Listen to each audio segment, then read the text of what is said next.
você.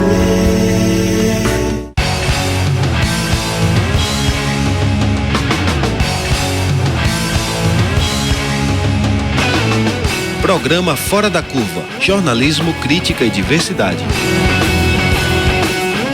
Bom dia, ouvintes da Universitária FM 99.9 MHz. Olá também para você que nos acompanha pela Universitária AM 820 kHz e também pelo facebook.com/Programa Fora da Curva. Eu sou Adriana Santana, professora de Comunicação da Universidade Federal de Pernambuco. São 11h31 desta segunda-feira, 27 de novembro. Começa agora ao vivo o seu programa que fala o que a maioria cala. De hoje até esta sexta-feira, teremos um Fora da Curva especial. A gente encerra a segunda temporada e se prepara para a terceira com um balanço do que vem acontecendo no Brasil. Governo Temer, qual o tamanho do prejuízo? É o título da nossa série especial.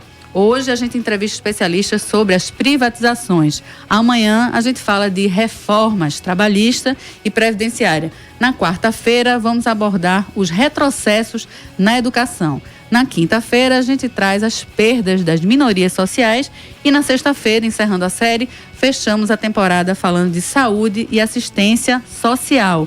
A partir da semana que vem, a gente reprisa os melhores momentos do programa e retorna em seguida com a terceira temporada, quando a gente completa um ano no ar com jornalismo, crítica e diversidade. Aeroportos, a Eletrobras, incluindo o verdadeiro patrimônio nacional que é a Chesf, a Casa da Moeda, terminais portuários, rodovias. O Brasil está à venda, senhoras e senhores. São 57 empresas estatais incluídas no programa de privatização encampado pelo governo federal. Numa manobra inédita, é a maior oferta que o governo brasileiro faz para a iniciativa privada. A gente pergunta o que a venda dessas empresas de setores altamente estratégicos, como energia e transporte, por exemplo, significa para a gente, para o cidadão e para a cidadã comuns. Para isso, já estão aqui conosco no estúdio os professores Policarpo Lima, que é economista e pesquisador da Universidade Federal de Pernambuco, professor Marcos Costa Lima, coincidência aqui nos sobrenomes, que é professor do Centro Internacional Celso Furtado para o Desenvolvimento e diretor também da Associação Brasileira de Relações Internacionais. Muito bom dia, Policarpo, Marcos. Bom dia, Adriana. Bom dia, senhores ouvintes e muito obrigada. Ouvintes. Muito obrigada pela presença de vocês. Policarpo, eu queria começar perguntando a vocês o que é que acontece, o que é que pode acontecer no cotidiano, no dia a dia das brasileiras, dos brasileiros, com essa entrega das empresas brasileiras ao capital privado.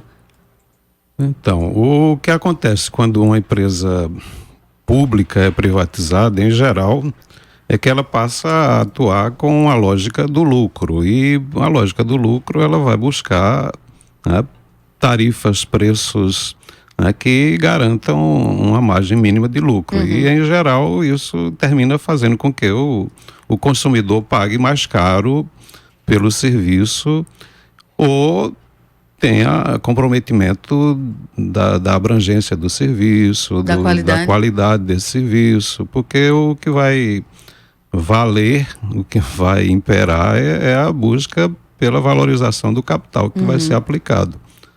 Essa que é a grande mudança que ocorre quando uma empresa é privatizada. Que vai, na verdade, contrariamente ao que propaga o governo, né? O governo diz que vai lucrar mais com o valor das vendas, vai conseguir dar tarifas menores e serviços com mais qualidade. Então é uma falácia essa justificativa? É muito difícil imaginar que uma empresa privada vai reduzir preço, né, se ela pode manter os preços e se ela pode aumentar a margem de lucro. Uhum. Então, a não ser que, né, haja um rigoroso controle e um órgão que cuide da privatização, como as agências reguladoras façam realmente um controle muito rígido. Não é essa a nossa cultura. Uhum. As agências reguladoras no Brasil não têm não tem esse hábito de proteger os consumidores. Ao contrário, eu já vi a agência reguladora aqui para a justiça para para garantir aumento de tarifa. Então, agindo contra o consumidor, Agindo né? contra o consumidor. Isso já ocorreu.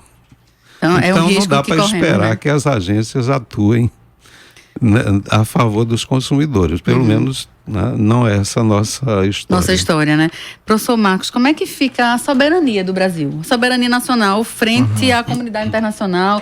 A gente vende as empresas e fica como do ponto de vista político? Adriana, a pergunta é boa. Eu acho que fica muito mal, não é?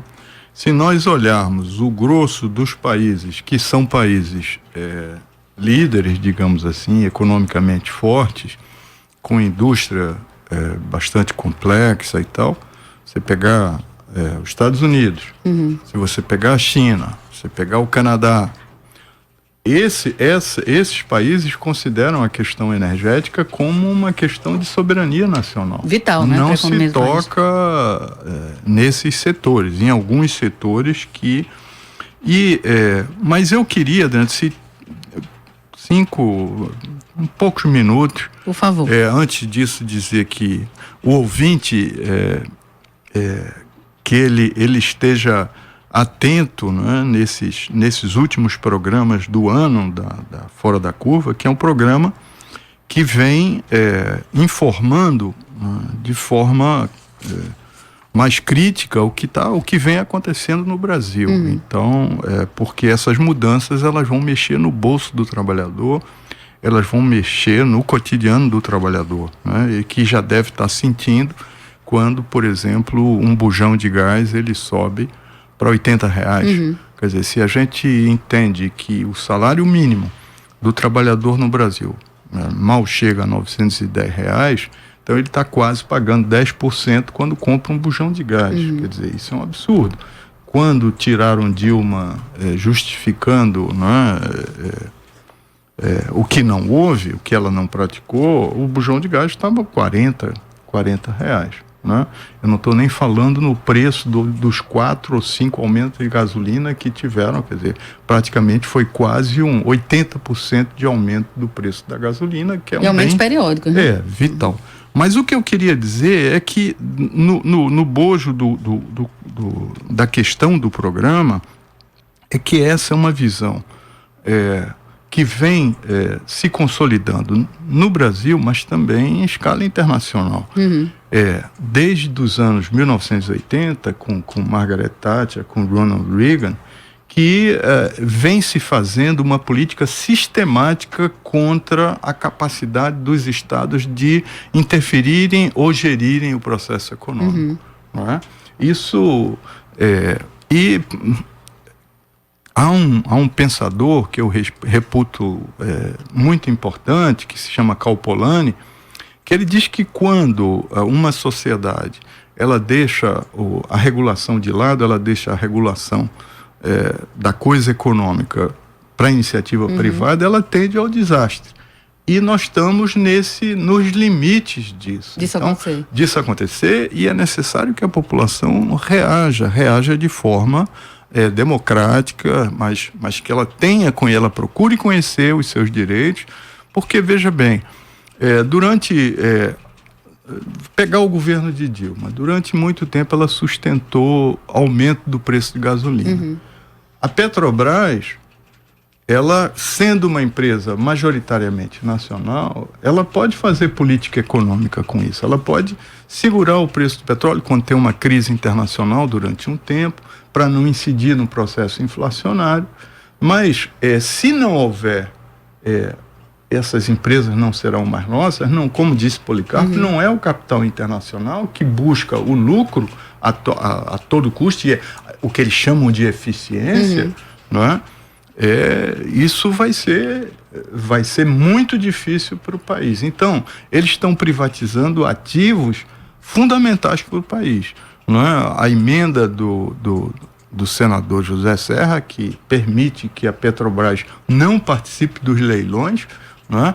É uma venda dos ativos fundamentais de um país, que não é? Desde Getúlio deu campanha do petróleo nosso e tal. Os americanos diziam que nós não tínhamos petróleo, nós acabamos conseguindo petróleo.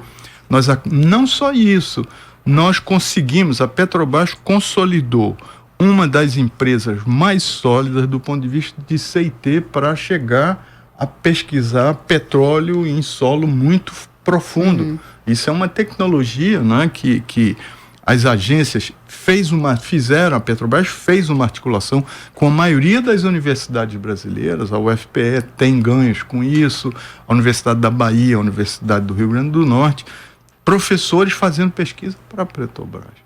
Né? Então isso foi muito investimento público para a gente chegar a descobrir o pré-sal. E entregar a um preço vil para o capital internacional. Quer dizer, então... o pior é o preço que está sendo O preço que está sendo oferecido e as isenções que a gente falava há pouco, né? Antes de começar o programa, né? Essas possibilidades de isenções fiscais é quase um presente, né? Para compensar o preço, tem uma medida provisória propondo isenção de impostos. Né?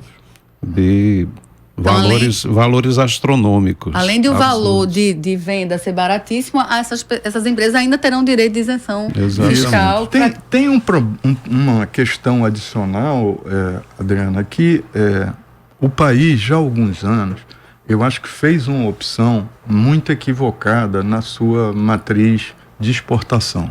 Né? Nós temos 2 produtos básicos, além dos minérios, que já foi privatizado pelo preço do recurso. A Vale foi privatizada no período Fernando Henrique, é um preço que ela tinha em caixa, quer dizer, isso é quase uma transferência, uma doação, não é? Mas o nosso... Foi outro escândalo. A Vale foi privatizada a preço de banana. Que nunca se levou a sério uma investigação sobre isso. Mas, além disso, o Brasil consolidou um sistema de exportação, desculpem, que é importante para uma balança comercial sólida, é importante, em cima de soja e em cima de pecuária. A soja, ela não é só danosa ao meio ambiente. Ela exporta água, que hoje é um produto, né, em escassez mundial, e a pecuária, ela tem o metano, que interfere mais no aquecimento global do que, inclusive, os veículos. Isso é um negócio... O Brasil hoje é o maior exportador de carne do mundo. 1/3 da carne que o Brasil exporta já é feita em área amazônica. Então, isso tem implicações... E ainda derruba a mata para... Exatamente. Para colocar o gado. Então, esse é uma matriz de um lado que a gente está evoluindo. Do outro, há o que a gente chama, né, de que uma desindustrialização do país, né? O nosso setor industrial, ele caiu bastante, não tem competitividade internacional. Então, a nossa situação é muito dramática. E tem outra coisa, que era o que eu queria chegar no final. A nossa indústria, ela já é em grande parte multinacional. Sim. Não é? Capital estrangeiro já está aqui há muito tempo. Todos os setores principais, eu tive há poucos dias, eu tive na Universidade do ABC. E um professor amigo me levou para conversar com o pessoal do ABC. Então quem nos recebeu lá foi Rafael, o último presidente da CUT. E ele nos deu um dado muito assustador, que eu gostaria de que a gente discutisse um pouco sobre isso depois. Entre as implicações que existem, né, sobre essa questão da privatização. As multinacionais no ABC, não só multinacionais, todas as empresas, né, que trabalham ali no ABC, que em 1999 empregavam 14.500 trabalhadores, hoje, em 2017, estão empregando quase a metade, são 7.500. Não é? Então isso são as montadoras de automóveis. As montadoras de automóvel e aquelas pequenas que servem, que fornecem. Que já a maioria não é mais nacional, né? Foram uma boa parte foi vendida é de capital estrangeiro. Tem uma das promessas, né, do capital internacional quando chega aqui, a gente vai gerir empregos, né? Exatamente. Na verdade, a gente tá, e eles estão encolhendo porque nessa crise internacional toda, o setor de inovação, ele não parou. Está tendo um processo muito intenso de robotização. Somente na indústria automobilística. Perfeitamente. Então, as fábricas estão gerando muito menos emprego. Muito menos emprego. Então, então, o quadro não é nada animador. Mas isso não é uma condenação.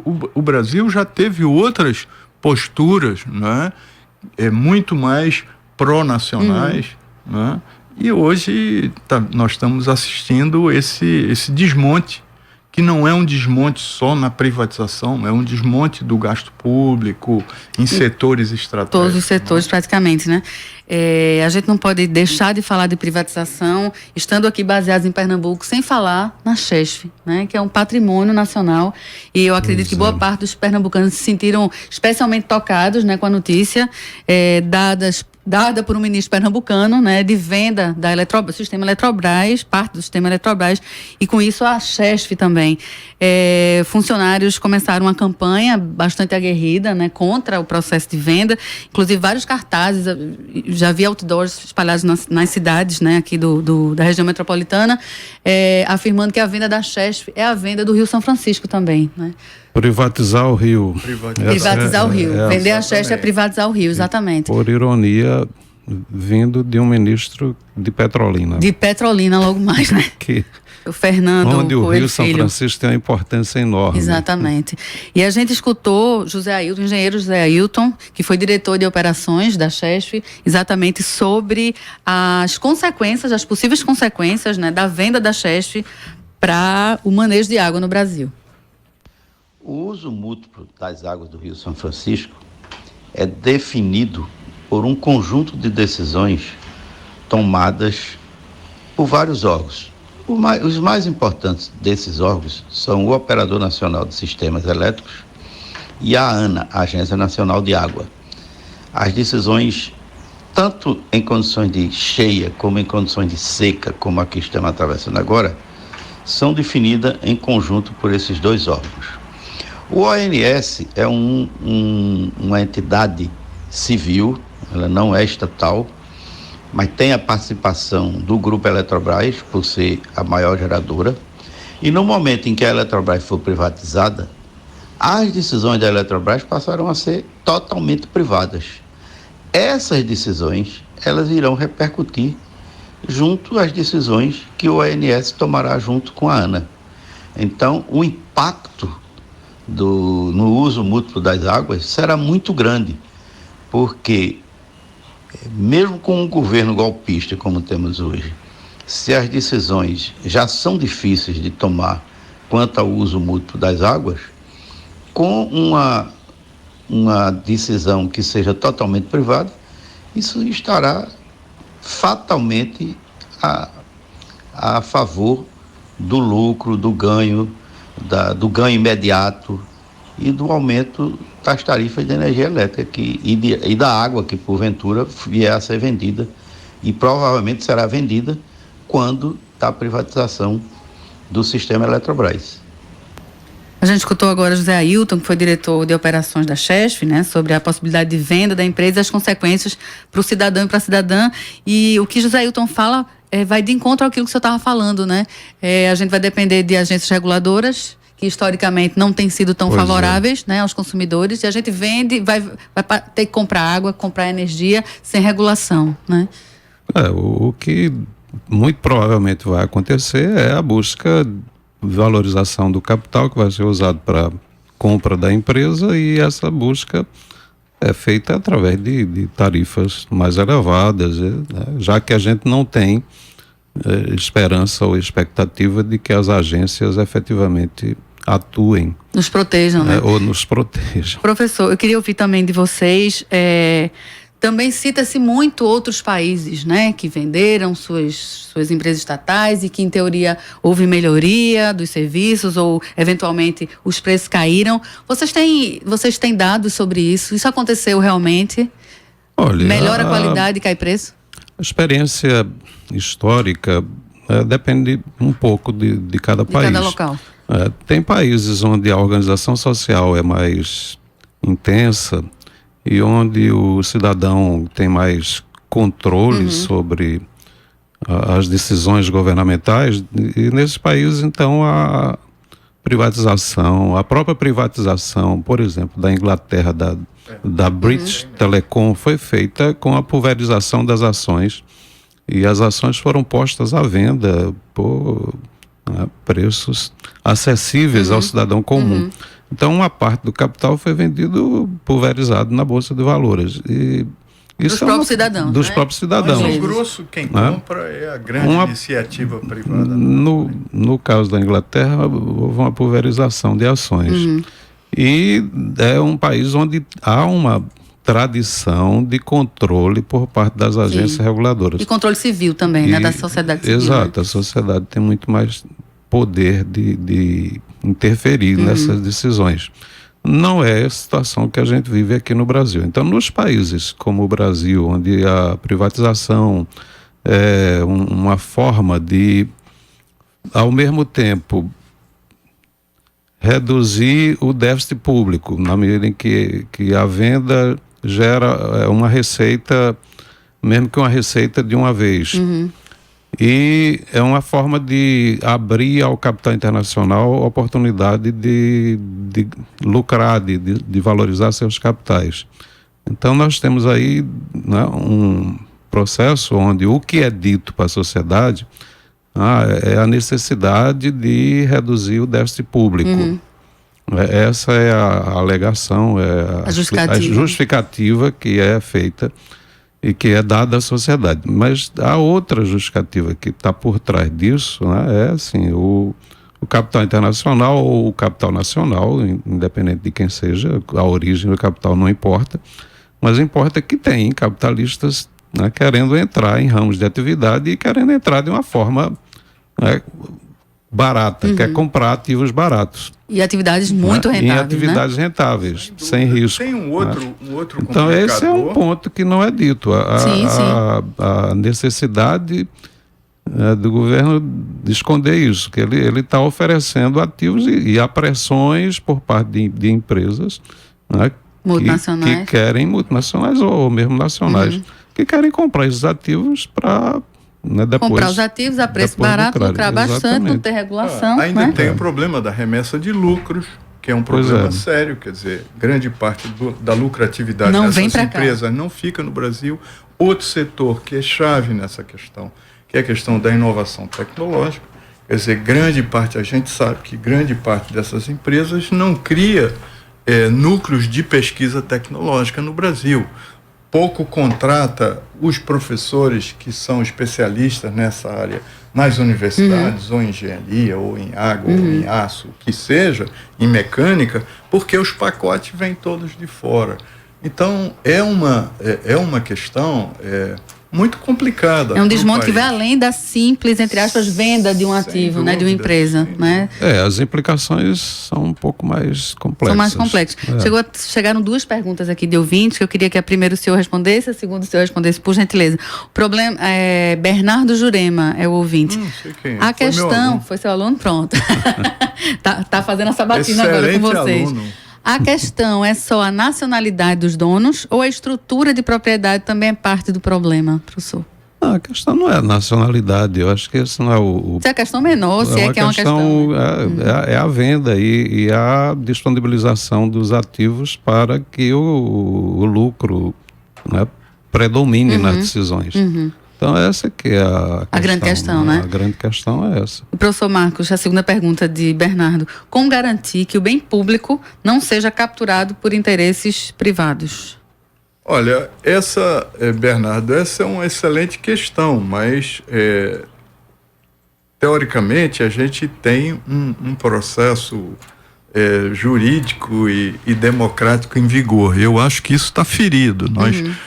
Todo esse processo, a chancela desse processo que o Congresso deu e que o Supremo Tribunal Federal vem dando, isso não foi votado na eleição quando a Dilma, isso não fazia parte do projeto do Partido dos Trabalhadores, não levou adiante. Não foi escolha da população. Isso está sendo imposto de uma maneira muito, muito dura. Então, qual é o problema que resta e que o eleitor que está nos ouvindo precisa prestar muito atenção?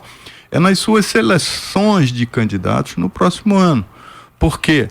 De que adianta você fazer a crítica de fora quando você chega no próximo ano um Congresso renovado ou continuado com esse tipo de mentalidade, que é um Congresso entreguista, é um Congresso que tem interesses pessoais, não defendem o interesse do povo, vota contra o salário do trabalhador, vota pela Previdência, contra a Previdência do Trabalhador, contra a legislação trabalhista. A legislação trabalhista, o trabalhador vai ter que trabalhar muito mais agora para se aposentar, homens e mulheres. Então, é necessário que o processo entre na população e que a população busque se esclarecer sobre o que está em jogo, não é? Porque não é pouca coisa. Isso pode implicar 10, 15 anos para frente até que a gente consiga desfazer esse tipo de medidas de retrocesso. Né? A gente escutou também a economista Tânia Bacelar sobre essas consequências do Brasil estar posto à venda, por assim dizer. Vamos escutar. Infelizmente, no Brasil, dadas nossas especificidades, privatizar tende a rimar com desnacionalizar. Isso já está acontecendo com o ensino superior, por exemplo. Faz sentido entregar a água, que é um recurso hoje escasso no mundo, a empresas não nacionais? Será que faz sentido entregar os aeroportos? Acho que os aeroportos faz, a água não.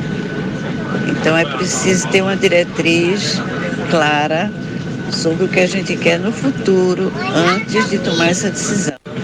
Infelizmente, o programa de privatização brasileiro está sendo feito sob o signo do ajuste fiscal.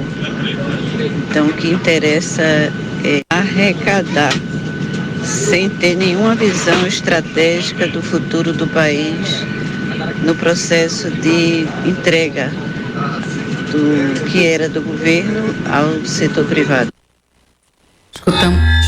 Escutamos a economista Tânia Bacelar a respeito das consequências para o país da venda de empresas estatais, e ela falava sobre áreas estratégicas, por exemplo, né, que estão sendo postas à venda, e que a gente deixa de ter autonomia sobre elas, né, professor? Eu acho que aí tem duas coisas que a gente precisa tentar esclarecer. Quer dizer, tem essa negatividade na medida em que áreas estratégicas são transferidas para o controle do capital como água, externo, água, energia, etc. Petróleo, né? Faz com que a sociedade reduza enormemente o controle sobre esses serviços essenciais.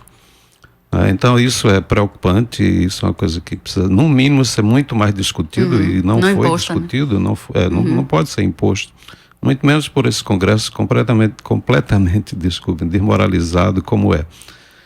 Agora, tem um outro aspecto que também foi comentado pela professora Tânia, que é de alguns serviços e algumas concessões que podem fazer sentido serem privatizados. Você fazer uma concessão de uma estrada que não existe ou que está precariamente instalada e onde isso pode gerar ou atrair investimentos e melhorar a qualidade daquela estrada ou daquele serviço. Nessas situações, eu acho que aí uma parceria público-privada ou uma concessão de um serviço de utilidade pública faz sentido, pode fazer sentido, dependendo, obviamente, das condições e dos controles dos também, controles, dos pedágios que são cobrados. Há formas de fazer com que essas concessões não sejam danosas e ao mesmo tempo elas possam complementar o investimento e ampliar a estrutura. Que tragam melhoria mesmo, né, para o cidadão. Podem trazer melhoria. Então não é necessariamente ruim em alguns casos, quando isso pode propiciar esse aumento de investimentos e de melhoria de serviço. Agora, é obviamente submetido a controles mínimos. Eu tenho um comentário a fazer sobre isso, que é um comentário mais acadêmico. Com todo esse avanço que eu falei do consenso de Washington, que começa lá com a Margaret Thatcher, que começa com... Porque o setor na Inglaterra de trens e tal, começaram a acontecer acidentes porque o Estado fazia um certo controle, uma manutenção que muitas vezes a iniciativa privada não faz. Não é? Mas o que eu queria chamar a atenção, no livro, no último livro, o livro mais que deu prestígio ao Piketty, é o professor francês Thomas Piketty, o economista, há 2 quadros muito interessantes. Um primeiro quadro, que é o quadro em geral, ele mede as desigualdades mundial, os ganhos. É no Capital que ele fala? No Capital. No Capital, né? Então, tem uma primeira tabela, que é a tabela do que a gente chama, os economistas chamam de período de ouro do keynesianismo e tal, que vai do pós-guerra, 46, até 72, até o 73, primeiro choque do petróleo. E o segundo que vai da implantação das políticas neoliberais, ou seja, quando o Estado ele é capturado pelo grande capital internacional. O que é que eu quero dizer que ele é capturado? Ele não tem força seja via Congresso, seja via do Judiciário, de tomar as medidas necessárias para o bem-estar geral. Então ele passa, que é uma falácia dizer que o Estado encolhe, que dentro do consenso de Washington existe lá do decálogo existe um ponto que é o Estado mínimo. O Estado nunca foi mínimo, né? O Estado é mínimo para a iniciativa da população mais pobre. Não tem construção de moradia popular. É o verdadeiro Estado mínimo, né? Exatamente. Para esse, inclusive o sociólogo Bourdieu fala da mão direita e da mão esquerda do Estado. A mão direita do Estado, ela continua operando com grande movimento, quer dizer, favorecendo, dando incentivos fiscais aos ricos, não é? Liberando emendas, estatizando. Pública, então, pagando juros eu aconselho quem possa olhar essas 2 estatísticas, porque os ganhos no período keynesiano, com regulação estatal e com políticas anticíclicas, não é? O trabalhador ele tinha proporcionalmente um ganho muito maior.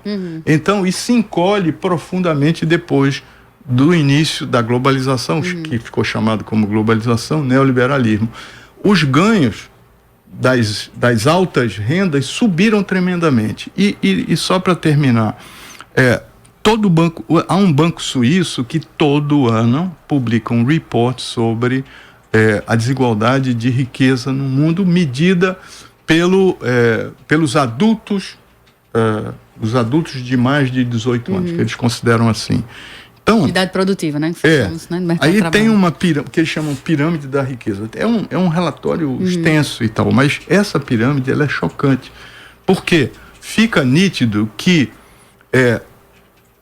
8,2% dos ricos em escala internacional, eles só apropriam de 82% da riqueza mundial. É por isso que nos Estados Unidos surgiram campanhas como We Are the 99, nós somos os 99, porque percebendo que não só o nível de desemprego que aumentou nos Estados Unidos, a falta de política social, de implantar política de saúde, isso, o que eu queria chamar a atenção desde o início, é que isso é uma política mundial, dos grandes capitais internacionais, que hoje aplicam seu recurso sobretudo no setor da finança, da especulação financeira e muito menos na materialização do capital. Por isso é que falta do setor produtivo, por isso é que falta emprego, por isso é que a Europa está na situação que está e não tem condições de... Então, eu acho que esse avanço da privatização em escala planetária é o avanço do superlucro do grande capital, que tudo controla em escala planetária. E para terminar, quando a gente olha a China, fala-se que a China é um país, né, autoritário e tal. Eu tenho viajado bastante para a China e quase todo ano, há uns 5 anos, eu vou lá. E é impressionante, por exemplo, agora no 19º reunião do partido, não é? É um partido que tem 88 milhões de filiados, não é?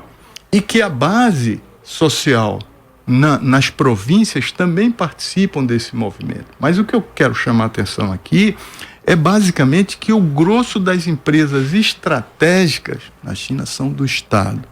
Os bancos estão na mão do Estado, não é?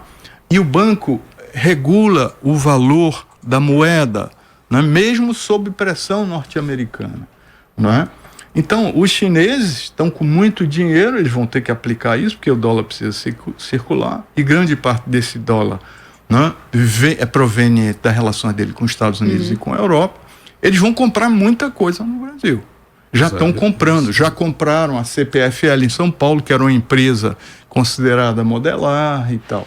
Então, a gente não pode abrir mão dos nossos ativos, do nosso esforço que foi feito e o nosso sonho, que era com pré-sal aplicar, né? Eram 1% saúde e educação, ou 10% no máximo, 10%, né? Não é 10% para saúde e educação. O Brasil ia dar um salto de qualidade como país. E foi o que a China fez, né? Investiu fortemente em educação. Né? E não se dizer que isso é impossível, porque se tem duas coisas que eu admiro no processo chinês, o primeiro é que a China conseguiu tirar em 35 anos, né? Isso é um dado do Banco Mundial, mais de 500 milhões de pessoas da extrema pobreza. O outro foi... A gente estava nesse caminho, né? A gente estava no caminho, estacionando. Estávamos nesse caminho. Alguns milhões de pessoas. Mas infelizmente voltamos, né? Estamos voltando acelerado. Em 2016, a estimativa é de que mais 1,6 milhão voltam para ficar abaixo da linha de pobreza. E a outra coisa é que a China atraiu o capital internacional, mas a coisa que a Tânia falou, mas a China tem um projeto nacional. Sim. Então, atraindo o capital internacional, a China foi capaz de dizer a esse capital: você só produz aqui se você comprar das minhas empresas.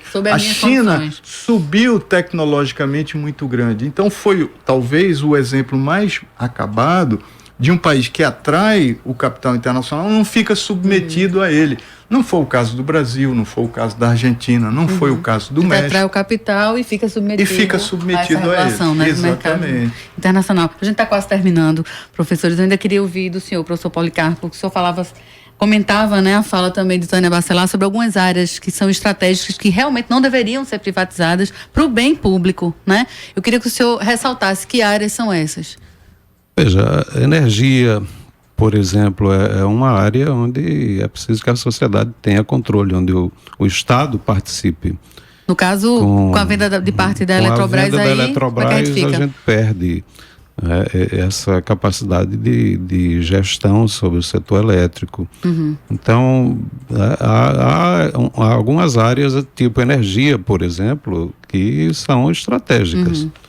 E petróleo, principalmente por conta da expectativa, né, que há com relação ao pré-sal, e não só a expectativa, como a geração efetiva de riquezas que o governo controlando, a Petrobras controlando, isso pode ser revertido em favor da população e não apropriado privadamente.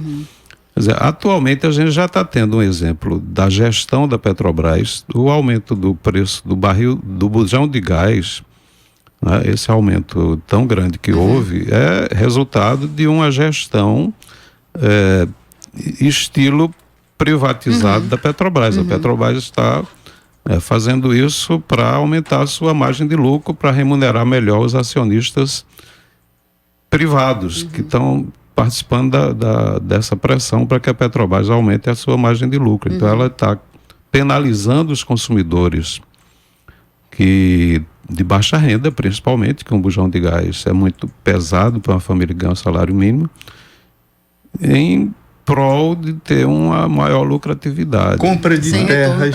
A Petrobras está vendendo ativos tipo BR Distribuidora e uma série de outros ativos a preços absolutamente vis, no sentido de tornar a empresa pretensamente mais lucrativa, mais eficiente. Mais lucrativa para quem, né? Para quem, né? Mais eficiente em que sentido? Então, essas questões não são discutidas, não são divulgadas, e a sociedade termina pagando. Quer dizer, Eles estão fazendo o encolhimento, não é, Paulinho? Dos bancos, Banco do Brasil, Caixa Econômica, as agências pelo interior estão desempregando, eles estão limpando o banco. Eu espero que não seja para vender, porque você vender, isso é emblemático. Não duvidemos mais.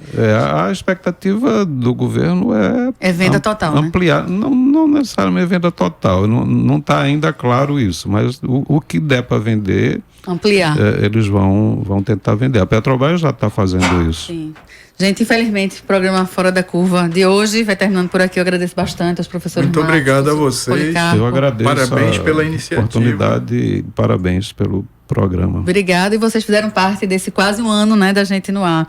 A gente vai reprisar o programa de hoje, essa entrevista às 10 da noite. Hoje a gente teve a produção de Ed Rodrigues, a técnica de som de Chico Rocha, no estúdio Vitor Aguiar e Mirela Lima, nas redes sociais Carol Laranjeiras e Beatriz Jatobá.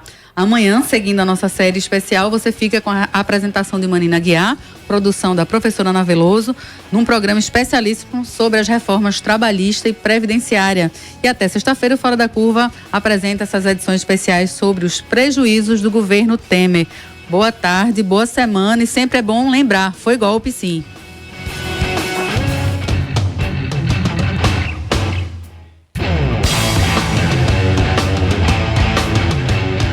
O programa Fora da Curva é uma realização do Departamento de Comunicação Social com o apoio do Departamento de Sociologia, do Núcleo de Design e Comunicação do Centro Acadêmico do Agreste e do Núcleo de Rádio e TV Universitária. Parceria com o Marco Zero Conteúdo, Centro de Cultura Luiz Freire, Centro das Mulheres do Cabo, Centro Sabiá e Terral Coletivo de Comunicação. Esse programa fica disponível nas nossas redes sociais, na nossa página do Facebook, no canal do YouTube e no Mixcloud. A música tema do nosso programa foi composta pela banda Diablo Motor. Programa Fora da Curva. A gente fala o que a maioria cala.